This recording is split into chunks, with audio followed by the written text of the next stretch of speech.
Today's episode of the Bill Simmons Podcast is brought to you by SeatGeek. That is our presenting sponsor. That is the easiest way to shop for the best tickets thanks to their revolutionary grading system. I did it last weekend. Angels-Red Sox game, last minute. My buddy Daniel said, hey, let's go to the Angels game. I went on SeatGeek. Unfortunately, I could not get my $10 off baseball tickets the first time I used SeatGeek because I've used SeatGeek before. But it was great, and we ended up 7 rows behind the Red Sox dugout. It all couldn't have worked out better, but if you want $10 off baseball tickets the first time you use SeatGeek, go use promo code BSMLB. Download the SeatGeek app today or go right to SeatGeek.com. We are also brought to you by Talk the Thrones. Oh, yeah. That is our new Game of Thrones post-game show on Twitter. All you have to do is go to our Twitter handle, @Ringer, or you put in hashtag Talk the Thrones. You can listen to Mallory Rubin, Jason Concepcion, the stars of our binge mode Game of Thrones podcast, which you should also be subscribing to and downloading. They're doing every Wednesday. They update the latest episode of the feed, Game of Thrones breakdowns. But they're doing this one, Talk the Thrones, with Andy Greenwald and Chris Ryan of The Watch, another one of our podcasts. Sunday nights, right after Game of Thrones ends on HBO. Go to @Ringer. Or go to the Talk the Thrones hashtag, and there you go. They'll break down Game of Thrones for you. Coming up is an interview I taped a couple weeks ago with a very famous actress who turned out to be just as engaging as she is talented. That's coming up right now, but first, our friends from Pearl Jam.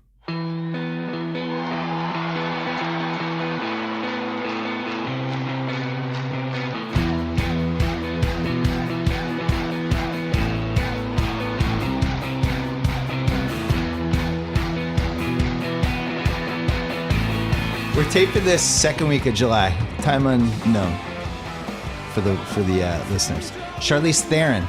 Yes. I was asking you if Theron, if you get that one, you just shake it off. Yeah, I get it a lot. I mean, look, the bottom line is the real pronunciation of my name is so far off from both of those. What is it? It's Theron. Oh. Yeah. The South African pronunciation. Yeah. So I can't say anything about it. Okay. An American, this manager that I had when I started, ages ago said, if you change your last name to Theron, it would be easier for Americans. Like the spelling or just the pronunciation? The pronunciation. Okay. So we kept the spelling, but it's just a different pronunciation. But he was so wrong. So I have 2 things for you that I just want to get off the thing. Just 2, and then we're going to be done? No, and then we're going. I did not. So your PR people sent Atomic Blonde to me? Yeah. But I would have had to watch it on my iPad. I didn't want to. I want to see it in the movie theater. That's nice. I've done this before where I have the guests and they're like, here's the movie. And then I'm like watching this little tiny iPad and it's like, I don't feel like that's how Atomic Blonde was meant to be watched. Great. Am I correct? Yeah. Hey, as long as you watch it. What's the release date? We're releasing July 28th. Yeah. So I'm going to go in the theater, and I know I'm going to like it because I like all action movies. That's really cool. It's got the Thanks. Jane Wick label, which I don't know if you like or you don't like. Sure. Are you kidding me? That's good, right? Yeah, Because they've already made 2 John movies. Wicks. Yeah, I really like those movies. It was because of the first one that I reached out to David Leitch, the director. Yeah. He was one of the directors of the first John Wick, and I was a huge fan of those. I am a huge fan of those films, and I think Keanu is so incredible in that whole genre. What I liked about 2 is that they upped the stakes from 1, and they just made like a bigger, crazier, better version of John Wick 1, which I think you have to do when you do a sequel. Yeah, hopefully we can do that. You've done a couple now, because you did Mad Max. Action films or sequels? Yeah, action films. Yeah. Well, yeah. I mean, I feel like Mad Max and this film are like the only 2 really big action films that I would. This one you had to do the fight scenes. You had to really like. Yeah, I had a lot of fight scenes in Mad Max. It was just different, because we were in vehicles, and so a lot of the fighting is a lot of just upper body stuff. Although Tom Hardy and I had a pretty intense fight outside of the trucks in the desert that I think it took 3 weeks to shoot. It was a really, really big fight scene. Yeah. But, we shot for 135 days or something like that on that film.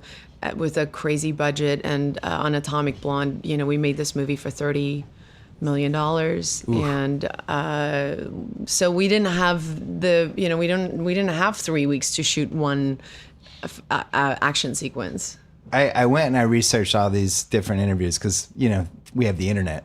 Yes. You've done internet. You've done PR in the past. Yeah. And it seems like in these interviews, they ask you about like the same 5 or 6 things over and over again. And then you just answer them in different ways. Oh, I do? I don't want to do that. Well, you're giving me a lot of credit. I don't think I go that far. I think I answer them the same way. Just with a variance of annoyance. No, I don't know what you're talking about. A variance of soberness. Different. We did this with Kurt Russell and it worked.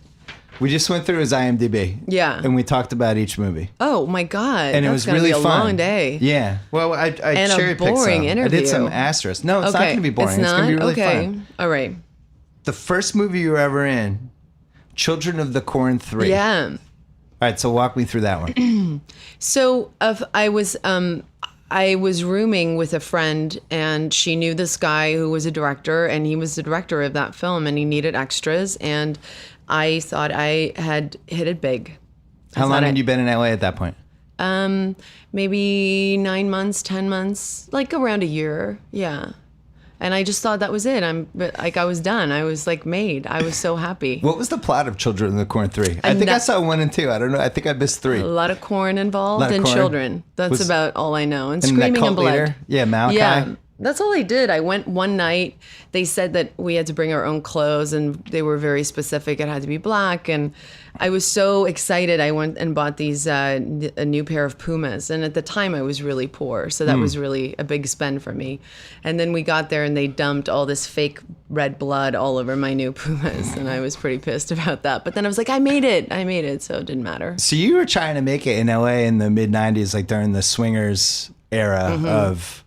You saw Swingers, right? Yeah, of course. Yeah. That whole was like pre-internet. Everybody just kind of came out here. Nobody knew if they were going to get a job. Nobody had money. Yeah, it was the early 90s. I was here early 94. And I left South Africa when I was 16 and kind of traveled all over the world. And I would get modeling jobs, you know, just to kind of pay the bills. Right. But prior to starting just messing around with the acting thing, I thought I would be a ballerina for the rest of my life. That was kind of my first passion until I realized I couldn't do that anymore. And so then by the time I came out here, it really was because I realized I wanted to try and do something in my life that involved storytelling. Yeah. On some level. And so I knew nothing about acting, but I knew that I liked storytelling. And so I flew out here to really just give it a shot. How many places did you waitress at?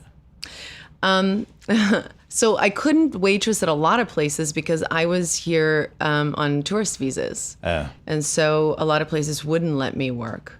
But I worked... In LA, I'm surprised to hear that. Yeah, I know. They have a real high bar. Yeah. But I worked at a couple. I mean, I worked more in New York, actually. By the time I came out here, I was a little bit more settled. And I could financially support myself a little bit, too. But I was also, living from hand to mouth. So right. All right. 2 Days in the Valley, your first break, 1996. Yeah. So how does that happen? I auditioned for it. It was a weird one because I had met this manager and who told me to change my name. And he... Do you remember what he told you to change your name to? Well, to the pronunciation of what we were just talking about. Like he didn't change to Sally or something? No, he was like, pronounce it Theron. People will understand Theron. All right. And that was not the case. But he told me about this audition for this film. And I had just gotten an agent at UTA, which was pretty big because I had no resume, I had no experience. I had a very heavy South African accent. My English was very poor. And I went out to audition, and I didn't really know how to audition. So they made me do the scene where I'm supposed to be shot. And I brought like a little bottle of ketchup. Like I thought you had to recreate the whole scene. And so I barged through the door with, ketchup on my shirt and screaming and yelling and trying to really turn a casting room into a mansion where this scene took place. Mm. And I think they were just scared that I was maybe going to kill them all. So they gave me the job.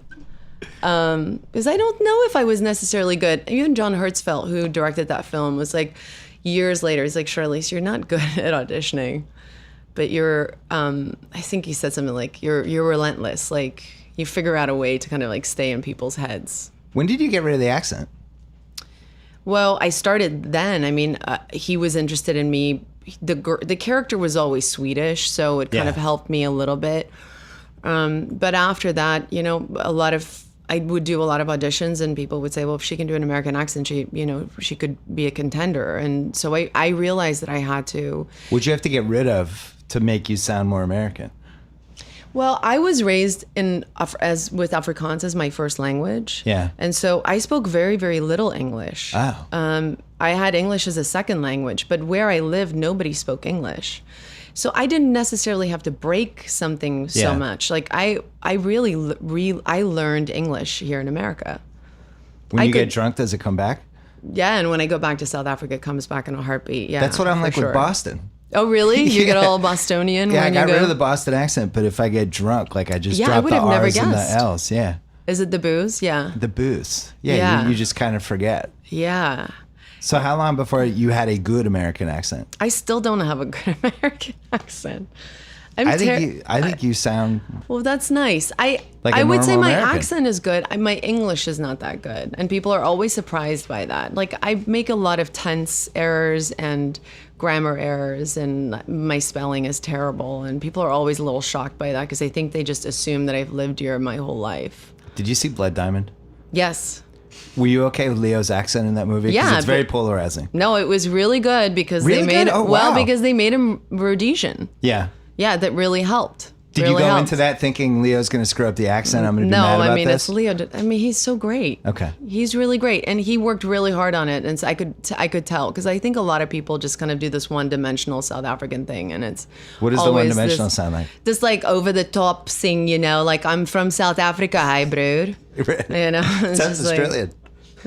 Oh, really? A little bit. Look, it's Southern Hemisphere. We're neighbors. It's the same thing. Leo's was good. There was a couple of spots in the movie where he kind of forgot to stick with it. Oh, aren't you the expert all of a sudden? I'm wow, Bill. Nobody. I didn't know that. I should have looked you up when I was trying to lose my South African accent. I am the accent. I'm obsessed with movie accents, especially because. Are you really? Well, because there's so many people that do the Boston. No, it's the Boston thing. Oh, the car in the parking lot, huh? Yeah, some people. They go really wide with it, huh? They make the mistake of doing the Kennedy's version of the Boston accent. Oh yeah, that's and even when it's good, it sounds wrong, right? Yeah. Damon's the best to me. Damon in Good Will Hunting because he's from Massachusetts. Yes, it's easier. That accent is how it should sound. And it's Ben, more not attitude. so much. You don't. No, Ben was good too. Oh, okay, but you went with Damon. So Damon, that's an interesting thing. You're revealing so much about yourself. I am a little pro David, I guess. Really? Well, for that movie, I am. Interesting. Yeah, you get to carry that one. All right, we're going to Devil's Advocate. Yeah. What about that one? What about it? How did I get the job, or no? What? It's on cable a lot. Oh, it is? I think it's mildly underrated now. Oh. Yeah. It was like the first star. I mean, look, I felt completely out of my league on 2 Days in the Valley with people like Danny Aiello and James Spader, who I just have such admiration for, and Glenn Headley. Just great actors, but that was the first time it was like Al Pacino and Keanu Reeves. So it was just, it didn't feel like it was even plausible. You're like third billing in that movie. Yeah, I mean, it was crazy, and getting the job it wasn't easy. I'm still shocked that I got the job. I still think a mistake was made. It was like a weird moment of 3 actors and all of us kind of screen testing over and over, and when I finally got the call, I had a moment where I was like, what if they dialed the wrong number? Right. Because that could be what it is. Was that your first experience going through the whole, hey, it's the new one. It's this new starlet potentially, and she's going to be on this cover and in this interview and all that stuff? I don't even think people talk that way about me. I felt like, I was swimming in the deep end, and I was just trying to keep my head above water. I knew that I was with Al Pacino and Keanu, and I needed to not drown. I needed to bring my part to the table. So I worked really hard, and I tried my best. Do you rewatch your old movies, or you forget about them? No, I would never pop on a movie of mine. What if it came on? What if you're flicking channels? I forced my children to do that. No, yeah,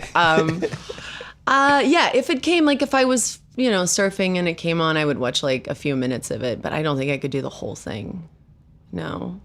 Yeah, I don't know how I'd feel because I'm not an actress or an actor. Astronaut's Wife. Unless you want to talk about Mighty Joe Young. I'm here to talk about what you want to talk about. Well, you pick. I'm ready to move to The Astronaut's Wife because I thought that was kind of underrated great. too. Yeah, Johnny Depp. Yeah. What'd you learn from Johnny Depp?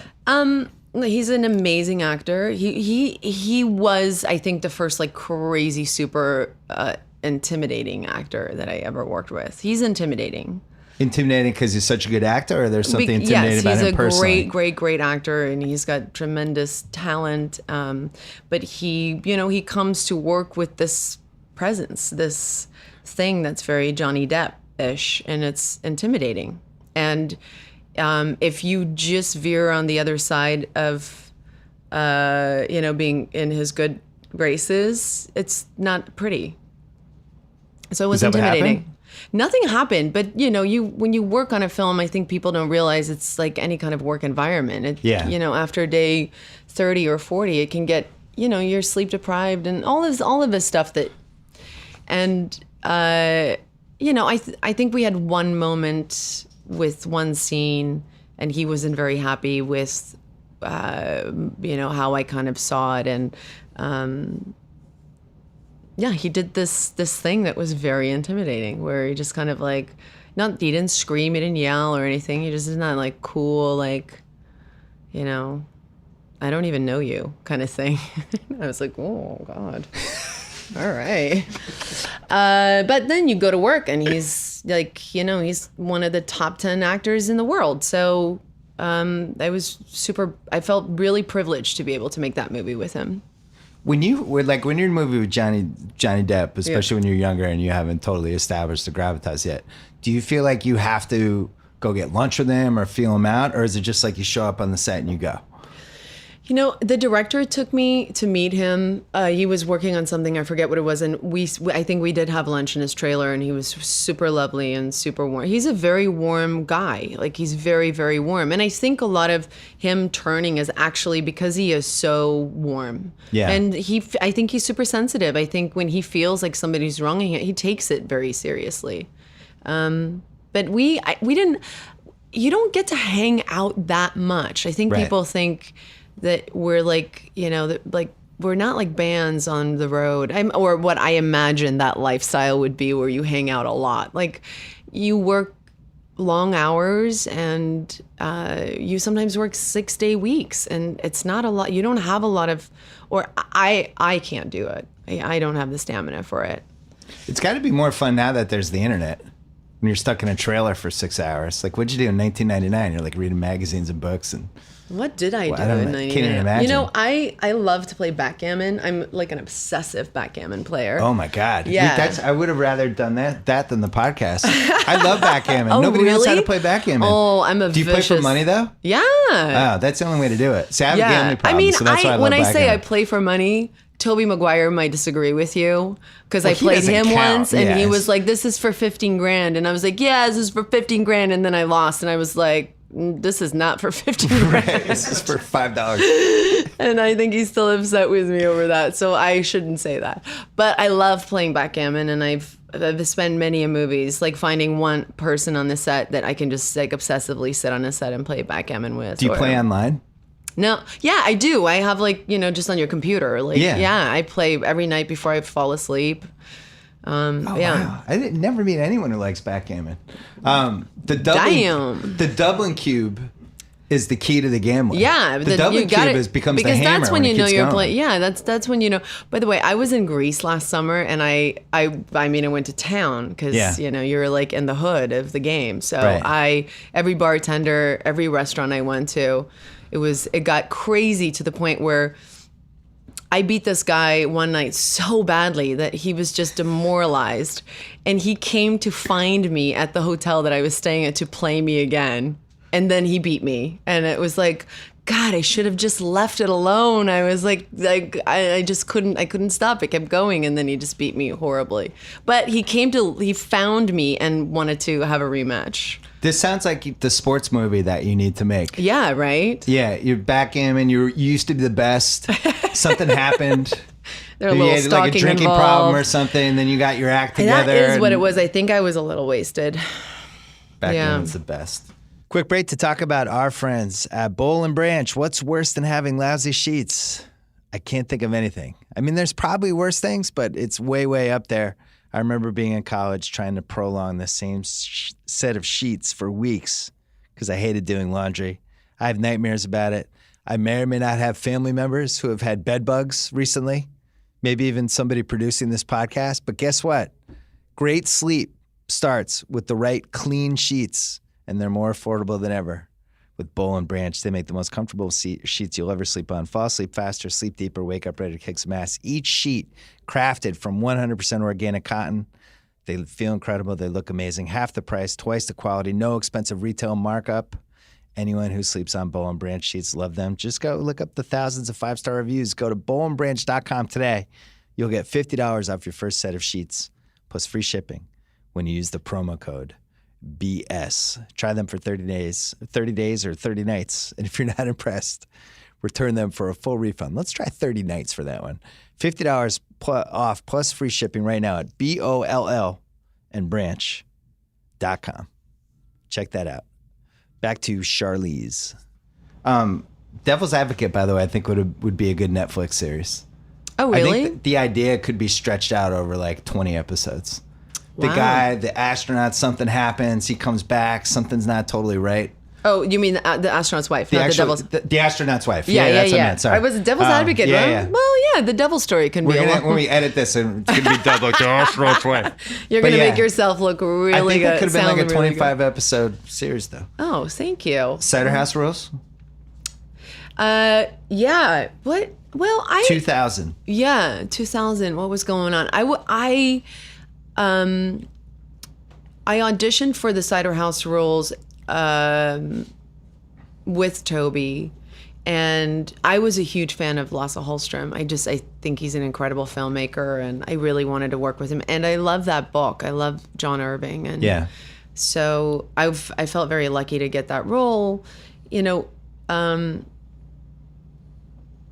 I was working at the time, kind of back to back on that film and a film.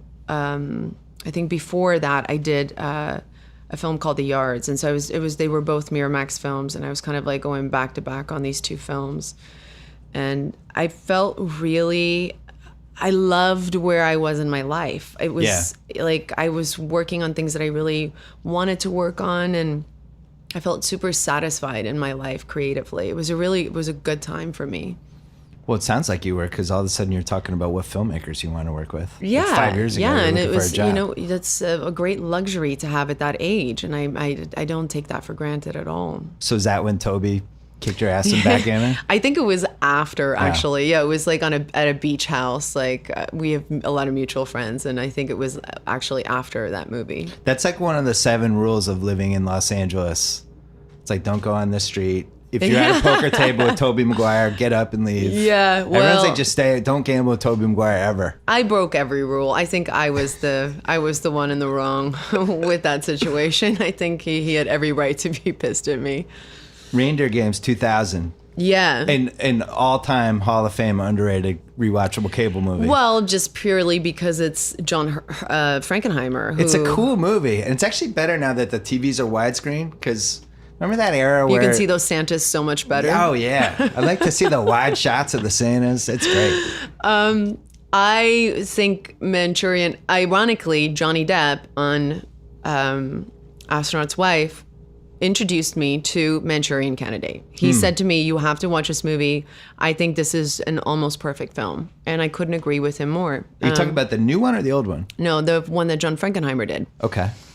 And Johnny Depp thought that was an almost perfect movie. Yeah, and I think so he's Johnny right. Depp. It's a really great film. And then I started watching other films of his, like Seconds, and I think that film is really great. Yeah.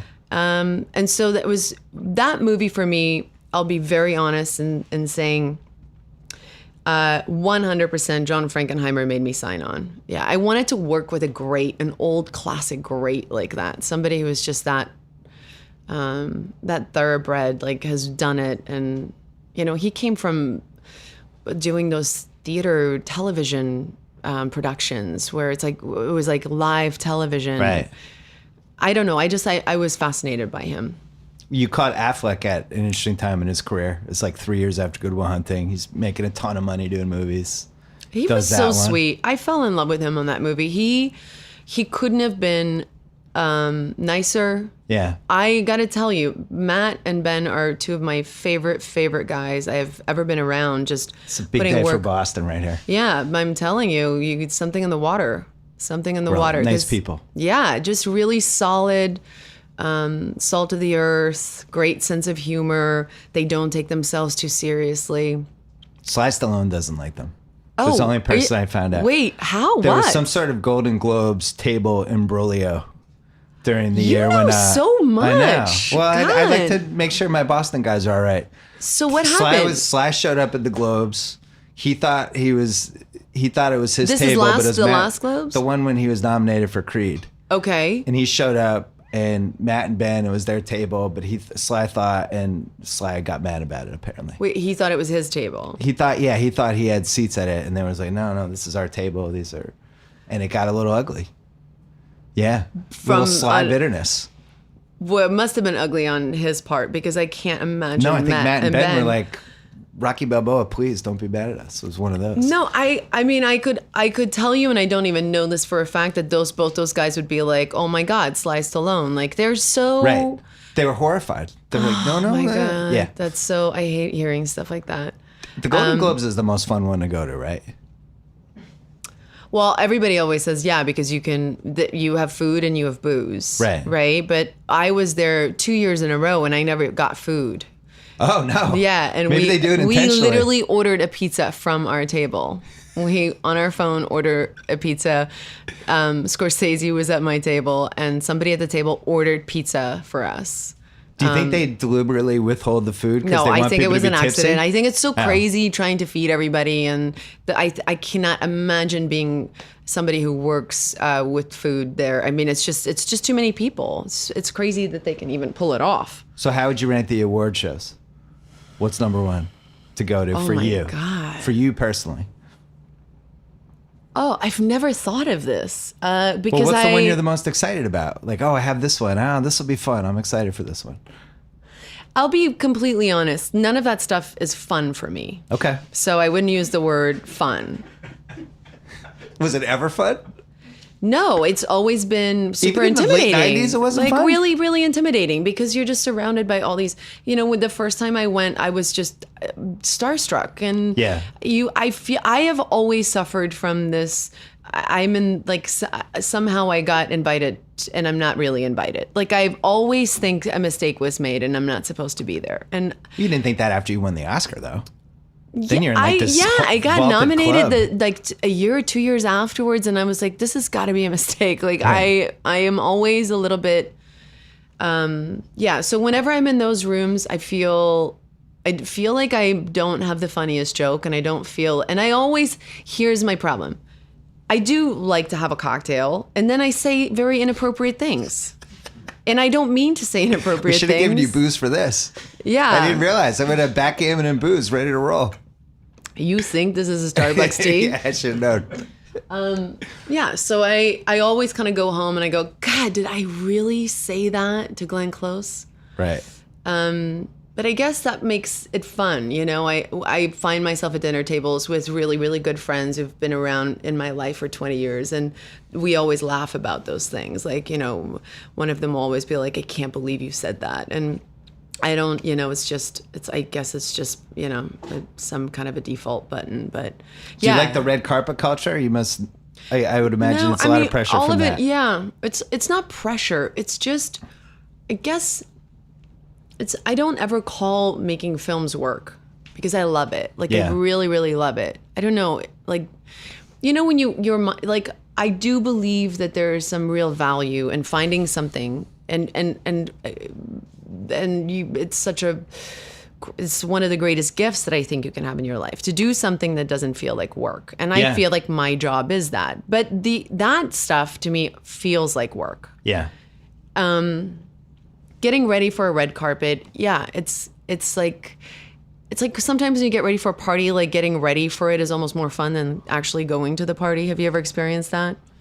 No? You don't know what I'm talking about. I don't know. When you're trying your Dior dress on. Getting ready. So I'm with you. I would hate being a famous person having to go to this stuff. And the thing with red carpets is just there's nothing normal or natural about it for me. To have that much attention and cameras it's just weird. It's weird. And I break out in hives and I get all red and blotchy. And when you're at like the parties after, do guys come up to you or they just stay away? They're afraid. Like, do you get hit on by actors or whoever or Hollywood people, or are they just like, I'm not even going near her? Listen, I don't even know when people are hitting on me, so I can't even answer that. I'm so freaking clueless. It's the truth. I'm absolutely clueless. So I don't know. I mean, I'm super social with a lot of people and friendly with a lot of people. And I find that there's a lot of friendly, really lovely people in my industry. So, but I don't think.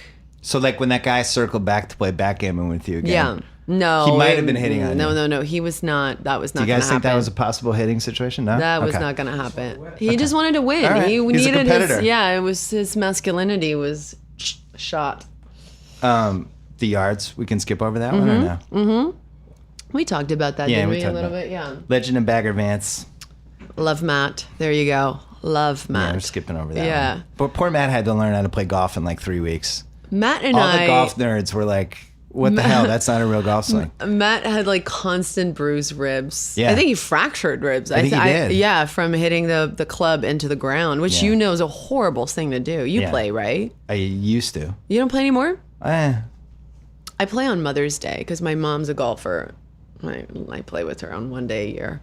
Then backgammon in the clubhouse after? Yeah, that's my thing.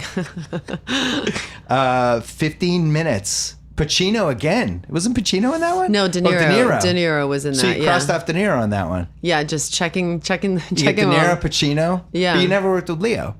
No, I've never worked with Leo. Yeah. All right. We're going to the Italian Job. Okay.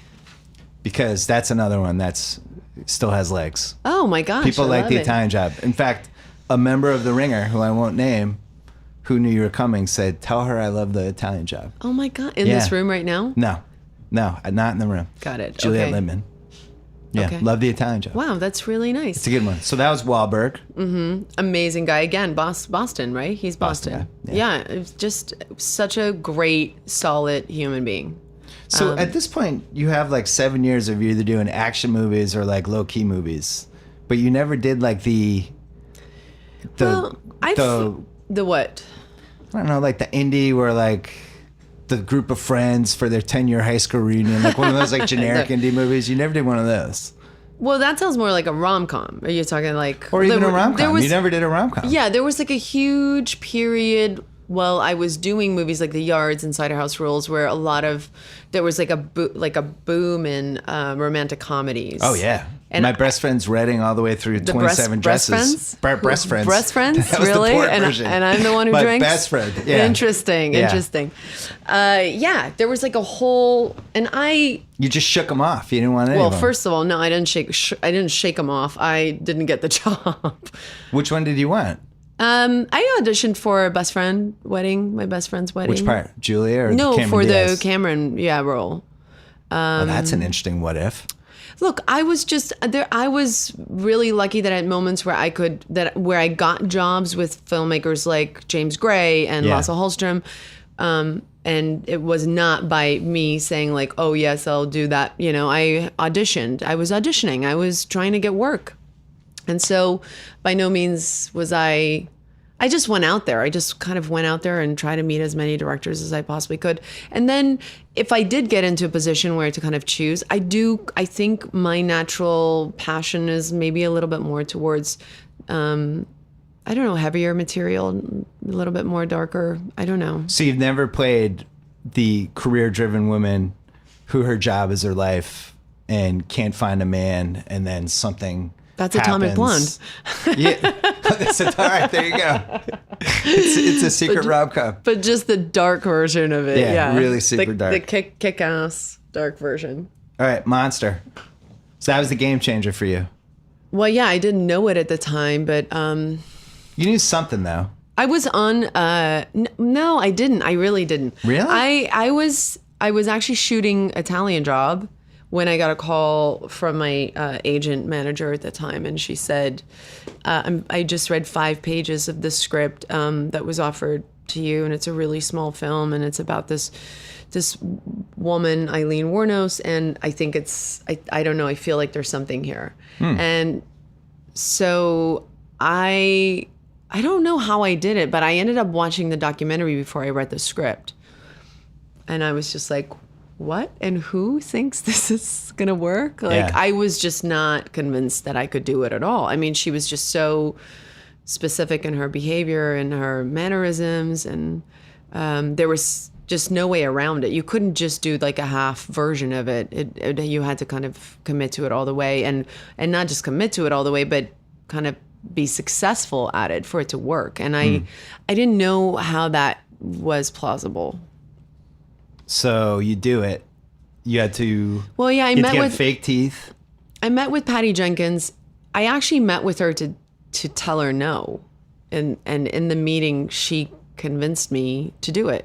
She just had an incredible amount of passion, and I think I was so taken back by her belief in me. I hadn't had that. What do you think she saw in you that made you think you could play that role? Or made her think that? I don't know. I don't know what it was. I mean, she was absolutely crazy, you know? I mean, it doesn't make any sense. But she was a serial killer.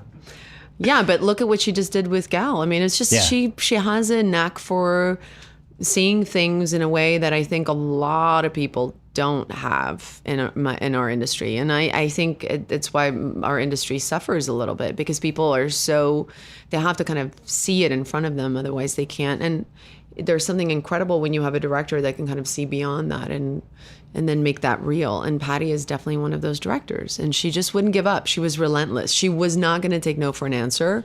And so we just started working from there. Did you know as you were filming it that this was going to be a game changer for you? No idea. So we found like $5 million from this like small financing entity, and we went off to Orlando to shoot for like 25 days, and we were shooting, and I was a producer on it. So we were shooting back then. The turnaround of dailies to have, you know, people when you're shooting on location, to have people in LA actually watch dailies was around, I want to say, over a week or something like that. So we were 2 weeks into shooting, and I get a call at like 3 a.m. in my little, you know, Motel 5 in Orlando. And it's the financier, and he's just like ripping a new one. Like he's just, he's so angry, and he's screaming. And I'm half asleep, half awake, and he's saying things like, "I can't believe what are you guys doing over there? Did you see what you look like? And this is never gonna work. You never smile once in any of these dailies. You're so angry." And he was really, really angry. And he shook me. I kind of hung up the phone, and I didn't fight back or anything like that. I had this real dark moment of doubt where I thought maybe he's right. And I woke Patty up, and I said, "I just had a call from Mark, and I'm super freaked out." And she was unbelievable. Just so, she's like, "Don't pick up the phone again. Don't talk to him. By the time they shut us down, this movie will be made, and just keep your eyes on the road. And this is the movie that we're making." And I really owe a lot to her in that moment, because I think as an actor, when you're kind of putting yourself out there like that, you're always walking that fine line of like, is it a caricature? Am I going too far with it? Will people relate to this? Will people be able to watch this? am I making a joke out of it?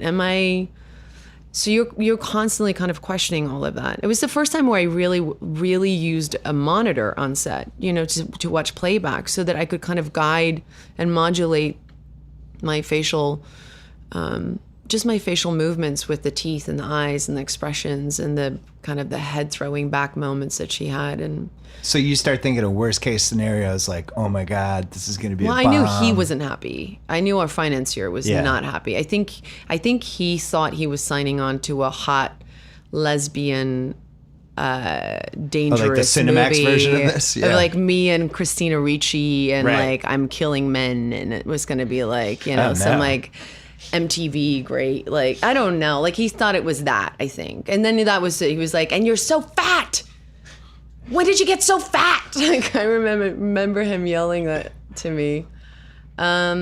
So we knew they weren't happy with it. And then when we started shopping it around, we couldn't get anybody. I mean, everybody was saying to us, like, it's a really interesting film, but we wouldn't know what to do with it. Nobody had ever seen anything like it, so they didn't know what to do with it. Now Netflix would just give you like $38 million. This is a different time now, 100%. I mean, you could find 20 places in a day to release that film. But we were signing, this was back in the day of Blockbuster. And we were waiting for the paperwork because we'd gone through all of our options, and we were waiting for the paperwork to show up, and we were going to sign it for it to go straight to video for Blockbuster. Really? And this incredible distributor, Bob Burney, called us up. He was at the time distributing Mel Gibson's film, The Passion of Christ. Was that Passion of Christ? Yeah. And he loved the film. I mean, he really got it. And he said, look, his little company at that time could only do one movie a year or something like that. It was like very small, very boutique, very specific. And he said, we have Mel's movie, and so we just can't take this on. And Mel decided to go and do 6 months of reshoots. And so he called us on that day and said, Mel called me this morning. He's doing reshoots. We can take your movie. It was just one of those moments that it's just, you cannot, when I talk about it still today, I'm like, I don't even know how things like that happen. Because the course of that movie would have been completely, we wouldn't be talking about it right now. No. If it was direct to Blockbuster? Yeah, we wouldn't be talking about it at all. You would have had like this little blip that you had. It's like, oh, she's great in that movie. 100%. I don't think people would have ever seen it. Yeah. Yeah. Maybe would have had a cable run on Bravo and like 2 years later or something. I'm super grateful to Mel and to Bob Burney. When did you become, was there a point when, I don't even remember, it was so long ago, was there a point when you became like the Oscar favorite? Was there a point where you're like, holy shit, I got to write a speech. I might actually win this. Oh my God, no. I could never do that. So you winged it? Yeah, did you not see me? I don't remember. It was 14 years ago. I remember watching when it happened. Okay, I'll give it to you. It was a long time ago. But yeah, no, I was a sobbing mess. Gone. I was like, and my mom and I was horrible. I was just there was nothing articulate about me or anything. No, because people did get a little, I remember doing Patty and I won the Independent Spirit Awards for producing and for me as an actor, and people started saying things like, she's a sure in, and she's going to win it. And I actually got on a plane and with my boyfriend at the time, flew to Brazil, to this like tiny little fisherman's village, and ended up staying there for 2 weeks. And I found out in this tiny little Brazilian fisherman's village that I won or shared the award, the Silver Bear. This film student was working at this restaurant that I was eating at, and she was like, yeah, you won the Silver Bear. And it was like my feet were in the sand and I was sunburned, and it was an incredible way to kind of find it out. I had to remove myself from it because I didn't want to, it was just too weird. It was weird to have people say stuff like that when other people were involved, people who I really respected, actresses who I thought it was unfair to them. We all, did great work. I didn't feel comfortable with it. So I ran away and got a horrible tan. And then I came back like a day or 2 days before the Oscars, and everybody was like, that spray tan is so hideous. And I was like, no, that's that's the real thing. I actually did all that damage to myself. I love that people were like, she was so orange. That was the worst spray tan ever. And I was like, yeah, no, this is what not to do in the sun. So I think removing myself from that was good, because I can tell you this, like, speaking of all the awkwardness at these things, that was an incredible moment. And that night was an incredible night. And I did feel like Cinderella. And I did have this incredible moment that I got to share with people who I really love. Yeah. And I just had a great night of being grateful for everything that I've had in my life, which was great. So you went from 8 years from Children of the Corn 3 to winning the Oscar. It's pretty amazing. Look, I felt the same way, actually, the night I shot Children of the Corn. So it was a very similar feeling. They always talk about when you win the Oscar, like there's this, you're almost like paralyzed by it after you getting all these choices, attention. Mm-hmm. And it's almost like you're at an all-you-can-eat buffet for roles. Did you feel that? There's a lot of noise, for sure. There's a lot of noise and a lot of opinions and people thinking, they know what you should do. And and it did freak me out for a little bit. And I do think it affected me. I think I made choices that I wasn't fully in control of. And like choices you overthought, or? Yeah, and things that I still, when I look back, I'm like, I didn't feel 100% about them. You should have done 27 Dresses. That would have been the perfect time for a rom-com after the Oscar. I should have just gone full-blown It is brave. amazing you never did a rom-com. Well, now I don't. Have I ever done a rom-com? No, I haven't. Have I? I'm about to do. You're about to. That's not a rom-com. I can't call that a rom-com. Wow. What about Hancock? Is that a rom-com? That's an action movie. That's an action movie, right? I don't know. With a touch of rom-com. Yeah, I don't know. Have I? I don't know. Yeah, I don't see one.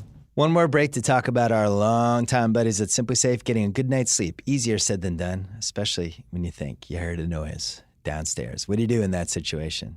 I look at my wife and tell her to go downstairs. But other people, what do? You turn on the lights, you check your kids' beds, you sleep with one eye open, or rest easy, knowing that your home and your family are protected with Simply Safe. Install Simply Safe's home security system.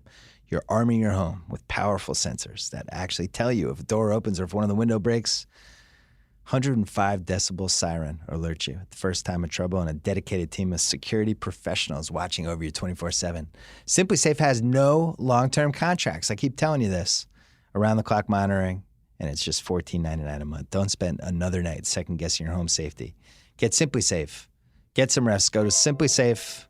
Wow, my computer even got excited about this. Go to simplysafebs.com and get a special 10% discount when you order today. That is Simply Safe with 2 I's. simplysafebs.com for 10% off your order. And while we're here, did you know you can listen to the Bill Simmons podcast and all the other podcasts from the Ringer Podcast Network on Spotify? Oh, yeah. The streaming service you know and love for music, also fully loaded with podcasts. Find us in the podcast section within the Browse tab when you're using Spotify on mobile, or just by searching for the Bill Simmons podcast or any of the other Ringer podcasts. Head to spotify.com/podcast for more. That is spotify.com/podcast. All right. Back to one of the only Oscar winners I've ever had on my podcast. Maybe the only Oscar winner. Here we go. Oh, I had North Country. Mm-hmm. Yeah. It was actually a really good movie. And thank you. And I don't know, it was in that mid-2000s where there was just a lot of really well done, kind of low-key movies, and it was just in the middle of those. Yeah, it was a Warner Brothers film, and Michael Seitzman adapted the book. He is a huge writer. He's an incredibly well-known writer. And I think Warner Brothers really put a lot behind it, and they really wanted to kind of tell that kind of female story. And the fact that it was a true story, I think, really kind of made it, get the kind of attention that it did. It's a good one. I watched it with my daughter. Thank you. Yeah. I love Nikki Caro, who directed it, and she did Whale Rider, who the actress of that was nominated with me when I won for Monster. And so I really wanted to work with her. And so that was definitely one after the Oscars that I was really excited about, that I really wanted to do. Aeon Flex, is that how you pronounce it? Yeah, that was the that one you have regrets about. Yeah, definitely. That was like the action movie that just didn't come together. I could never really wrap my head around the world. I never really, you have to kind of be able to see it to do it, and I never really could. But Karan Kusama at the time made a film that I really liked, Girl Fight.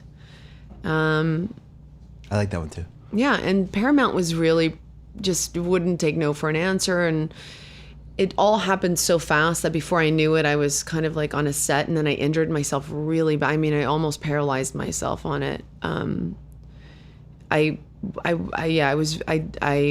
It was the whole thing was just problematic. Like a neck or a back injury? Neck, yeah. I herniated a disc in my neck doing a back handspring. My feet slipped out from underneath me, and my body just landed on my neck. Oh, no. Yeah, and I was in chronic pain for about 8 years of my life, really severe pain where it wasn't even doing stunts or any activity. Like I'd get out of the shower and I would be paralyzed with pain for 5 days and my whole body would just lock up. And I finally had to do a fusion. Yeah, 5 years ago, 6 years ago. And that actually worked for you? It was amazing. 4 years ago. Yeah, as I did it, and I have never felt any pain again. Wow, the rare positive back surgery story. I had a lot of back problems. I almost got the surgery, and I decided not to. I don't know if back is the same as neck, though. No, I think the neck, I think, is maybe it's a little smarter different. to fuse, yeah. But I waited so long on the neck. Everybody kept telling me, I'm young. My body will kind of take care of the disc that was protruding, and it just never happened, and it just kept hitting on nerves. And I would, I had no life. And then I had my first child, and I couldn't, there were days where I couldn't pick up my own kid. And I was like, I'm not doing this anymore. And I actually did the surgery with all the doctors kind of saying no. And I finally just put my foot down, and I was like, if I have to be in this kind of chronic pain for the rest of my life, I'd rather take a chance on the surgery. And I'm so happy I did. That's the rule with surgery with that stuff, with back or neck. It's like, if there's just no hope and you're just going to be in agony the rest of your life, then what do you have to lose? That's how I felt about it. Yeah. Have you ever done anything like that? I had a herniated disc in my back. Lower? Lower. And it went out in 2003. And how did you do it? I researched everything. I tried Pilates. No, but how did it just go out? This was I crashed my motor scooter when I was like 16. So I'd screwed up my back from that, and it would come back. Yeah. And the more research I did on it, it was like my sitting habits were bad. I wasn't stretching enough. Yeah. Stress is a big part of it. Yeah. Especially with backs. There's this great book by this guy, John Sarno, Howard Stern. Yeah, I know it really well. He just died, by the way. But did he really? Yeah, he just died. I didn't know he passed 93. away. Yeah. Yeah, Javier Bardem made me aware of that book because he has chronic back pain, and he swears by that book. Because it's basically like most people have some sort of something. Yeah. And stress and all these different stupid habits can exacerbate it. Yeah. But everybody's got something a little wonky. Your thing sounds different, though. Wait, Hancock? Why didn't Hancock totally work? I don't know. I mean, I always felt like there was a little Will Smith fatigue with that because he had so many movies in a row that were just big hits. Yeah, he was like just a massive, I want to say like #1 star at the time. Oh, yeah. I love Pete Berg, who directed it. I love Will Smith.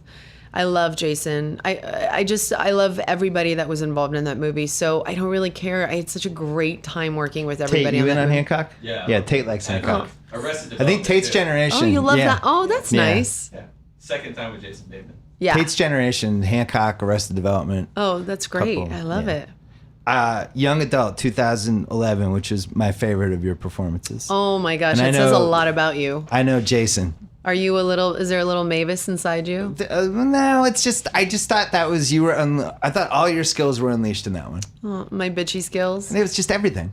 It was the total package. That's so it was nice. the total car wash. I love that movie. I love, I think you should have been nominated, not to kiss your butt, but I was very surprised that you weren't. That's so sweet. Because it was like, you were the whole movie in that movie. Oh my gosh. And you're crazy, but I have to be rooting for you, which can go really badly for the viewer. You know what I mean? Yeah, I think it's hard to do. There's definitely a challenge in doing something that's that unflattering, but yet somewhat fully representative of just all of us as human beings. Right.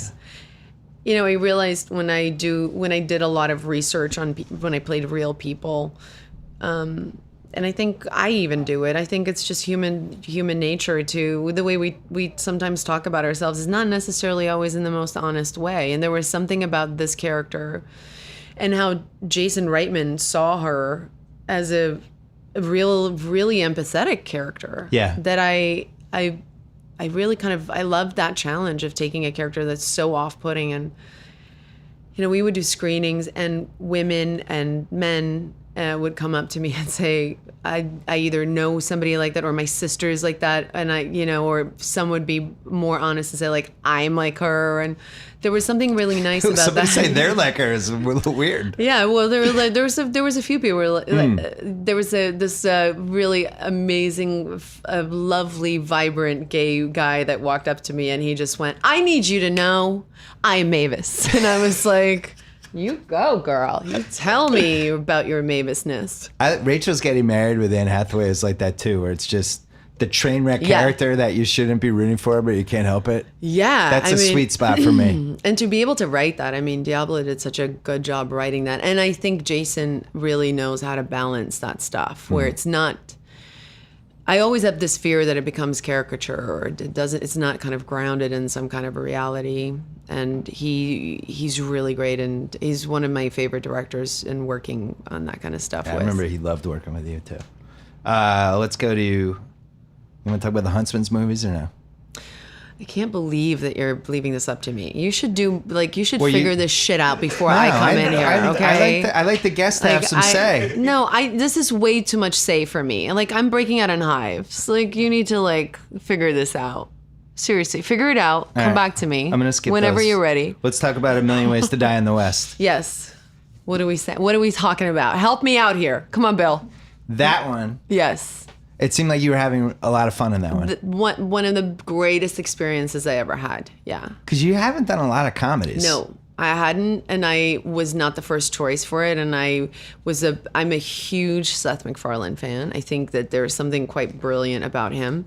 And I thought the script was really funny, and I really like him. And I just thought it was fun. And every time we did a table read through, everybody was just dying. And I had just done Mad Max, and it was hell. It was absolute hell. And I just needed to remind myself how much I love what I do again. And that's why I wanted to go with Seth and just be in the desert for 3 months and make very inappropriate jokes about how horrible Was there backgammon in the Wild Wild West? No, I mean, listen, he wrote it, he produced it, he acted in it, he directed it. He was writing a novel at the time of doing all of that. He would on the weekends go and do all the 700 voices for Family Guy. I don't know how this man has a life. And then he'd still be available to have a drink. I mean, and then he does parties where he croons like Frank Sinatra. Yes. That's like on the side. That's like the ninth thing he's good at. Unbelievable. He's been so incredibly kind and supportive of my program that I have in South Africa. Yeah. South Africa, Charlize Theron Africa Outreach Project, where we work with adolescents in preventing HIV and AIDS. And he hosts a fundraiser for us for the last 2 years at his house. And dresses in a tuxedo and flies out his band and entertains all of the guests. I mean, it's just, he's ridiculously generous and lovely. Mad Max we talked about. Yeah. Fast 8 we did not talk about. One of my favorite franchises. Yeah. That's why I had Kurt Russell on. I had Neil Moritz who produced all of them. Yeah. And how many days did you film for that movie? Be honest. Was that like an 8-day? You're just in it because you were basically in the same room for most of the movie. It was a little more. I think it was 12 or 13 days. I think it was 12 in Atlanta and 1 in Cuba. Did you like the franchise, or Yes. was that like a strategic move? Okay, you like No, the, I you're like a the fan. I like the franchise. I didn't chase it. Universal came to me and said, "Would you ever?" Years ago, and at the time, I had I had a baby, and I was working a lot, and at the time I said probably not. And I think they wanted to write this character in on 8, and it just wasn't the right movie to do it. Yeah. That movie had to end the way it did, for very obvious reasons, and so it changed their whole plan. And so when was that? No, wait, on 7. Yeah, on 7, I know your sorry. name, Paul Walker. And then on 8, they called me again and said, look, we really want to do this. And it was just a different time in my life. And Do you feel bad about what you did to Dom? Or what did no? I do to him? That you ruined it. Dom was all about family, and you basically made him choose. But isn't that fun? Between his own, Isn't I that don't know. fun I took to it personally. watch? I mean, how much of his family business can we still watch? It's good. I thought it was so good that they kind of shook that up, and like even he would say that, and I think everybody involved in the movie, and that's why they did it. You have to shake it up. It was a good gimmick, but it still hurt my feelings. I But really that's felt like why Dom it's cared good. about everyone. It's good because we got an emotion out of you, Bill. I know. And that means we did our job. Everyone made up at the end. Did your character survive or not? I don't know. Oh, look at you. I know. I don't remember seeing you die in Fast 8. Can you survive jumping out of a plane like that? I don't know. You tell me. Can you? They brought people back before that we thought was I know, like Kurt but Russell in Fast 7 was supposed to be dead. That is true. But I just told you I need things to kind of be grounded in some sense of reality. Do you think that I could come back? Could I survive that? Tell me honestly. Nothing about the Fast and Furious franchise is grounded in reality. Still not answering my question. They had a 29-mile runway in Fast 6. It's just a runway that never ended. Fast 7, they jumped through skyscrapers. Made through 2 of them. It's true, yeah. They landed in a mountain in cars on parachutes. Yeah. So there's really, you can't really talk I'm about it. coming back. You should come back. That'd be great for you. Oh, and last one, Atomic Blonde. Yeah. We're done. What do you want to know? What's your prediction? Do you, what? What's your prediction? What's my prediction? Yeah. I don't have a clue. God, no. What movie does this resemble that you've done? Not anything. Nothing? Not anything. Does this have a chance to be the most popular movie you've done? It's so hard to answer that because there is this really nice thing happening where there's word of mouth, and it's always great when you have that on a film. I would much rather have that than millions and millions of people money thrown at publicity. So to have people talk about it and have this little buzz about it is really flattering. But That's a really hard place to get to. Yeah, it's very hard to get to that place. We had that with ESPN when we did 30 for 30 because they didn't promote it. Yeah. And the word of mouth was what made That's people the almost thing. think it was better than it was. Yeah, I think most of my films did well because of that. So, but again, I can't. I think the biggest mistake you can make is to kind of put yourself in this place of certain expectation, and I don't ever want to do that. So you can do some press, but not a shitload. No, we're doing. I mean, I'm doing what makes sense to me. I'm doing stuff that feels. I'm also. I'll tell you this. Like putting the movie aside, like for me, press. I've had a real issue with press, just in the sense that I don't. And I drive my publicist crazy because I just question everything. I don't know. I'm a private person. I'm not a secretive person, but I am a private person. And other than podcasts, it's really hard to kind of have you as a person kind of come across, and I just got tired of sitting down for interviews and having some writer just, write whatever they wanted to write. And I think those writers are the worst. I'm a writer. The worst. Yeah. There's a sense of irony that gets lost. I agree. Especially with me. And I think with women in general, there's irony. Like, for some reason with men, it's a little bit more forgiving. Like, if a writer takes, their own idea of what the interview was. I don't know why, but I feel like with women, it's so, God, unforgiving. Like, and the biggest thing that always gets lost is irony, is that you can have and context, like that you're, that we're living in a day where people say one thing and that's the thing that you see on 70. They tweet it out in 140 characters, one sentence. Yeah, and it's like, it doesn't even make sense unless you read the whole thing, and nobody does that these days anymore. So I think for me, it's just press have become something that I feel comfortable with, that I feel is representative, where I can go and really be me, and if if I'm an idiot, then I'm an idiot and I take ownership of that, and if I'm incredibly funny, I take ownership of that. That was such a dick thing to say. You made the room laugh a couple times. I pay them really well to laugh, trust me. How old are your kids now? 2 and 5. Yeah, mine are 12 and 9. So 2 and 5, it's rough.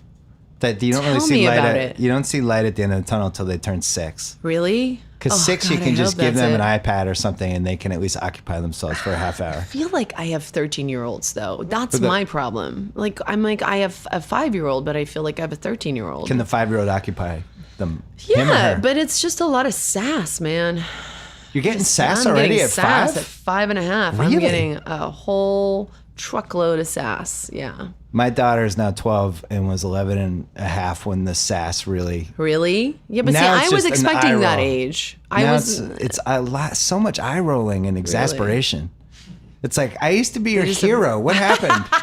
I was your favorite person. Now you're frustrated by me? That's amazing. It really hurts my feelings. That's funny. And I know it's not going to change. Yeah. I'm really torn up about it. At least I have my son. Sons are dumb, happy, and loyal. They're just dumb and happy. So many moms tell me that. They're like, you just put them down and put. But look, I don't know about that. But I love that they just have they have no time for you. Like, they're just like, you're just annoying me right now. Right. Like, I had this moment the other day in the car where, I I just want my kids to really know that they can be anything that they want. Yeah. But I have maybe become that parent that says it too much, and we were in the car and the one was asking about something, and I can a girl do this or something? And I said, a girl can do anything. Like, I want you to know that a girl can do anything. And a lot of times girls can do it better than boys. And I want you to know that means you can do anything. Like, it doesn't mean because you're a boy or a girl. And I'm doing this big spiel. Then I'm imagining in my head the scene is playing out.